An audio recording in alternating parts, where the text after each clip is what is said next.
to meet with you at the requested time at my dwelling. You will have 2 minutes only. Yours faithfully, George Edward Challenger.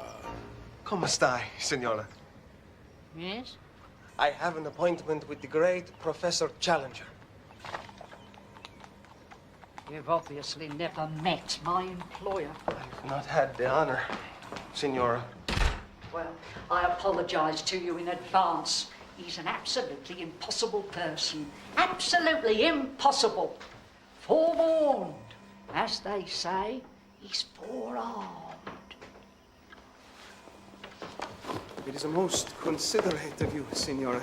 Forewarned. Go quickly out of the room if he seems inclined to violence. And don't wait to argue with him.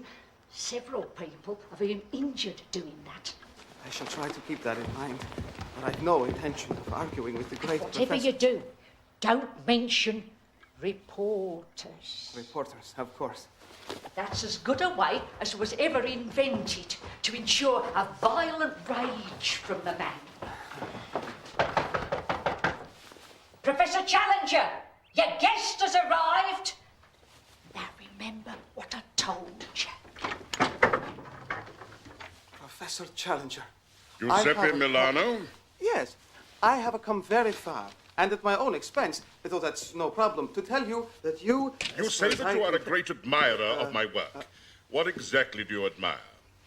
Your great research into the field of animals. My research on animals. Of my vast body of work in a myriad of fields, you are particularly fascinated by my research on animals.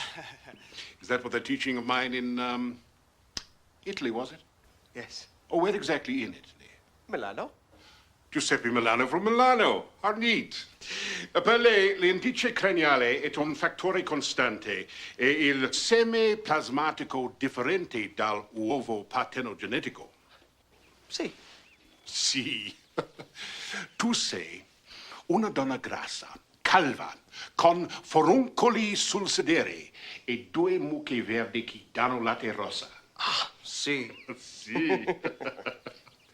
So you agree that the cranial index is a constant factor and that you're a fat, bald woman with boils in your behind and 2 green cows that give purple milk.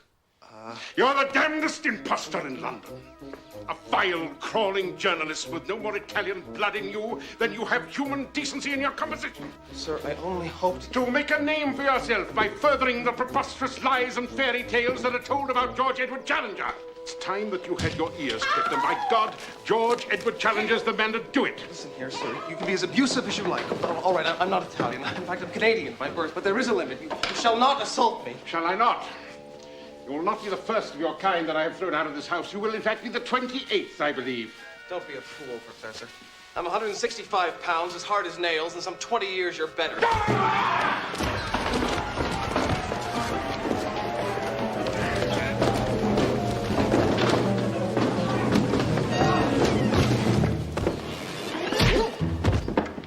Had enough.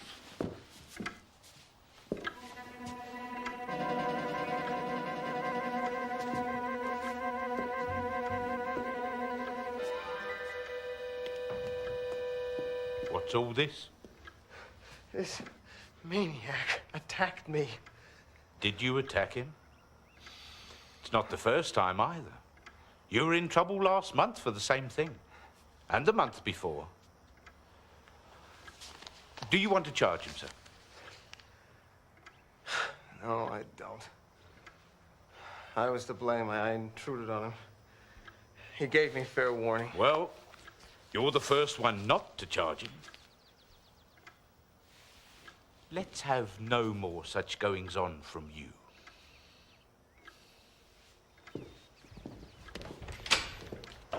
If there's any more trouble from him, you call me straight away, man. Now what? Come up with me, Mr. Edward Malone. Come on up, Mr. Malone. Come on up. Fun and frolics in this house. Sit down, Malone.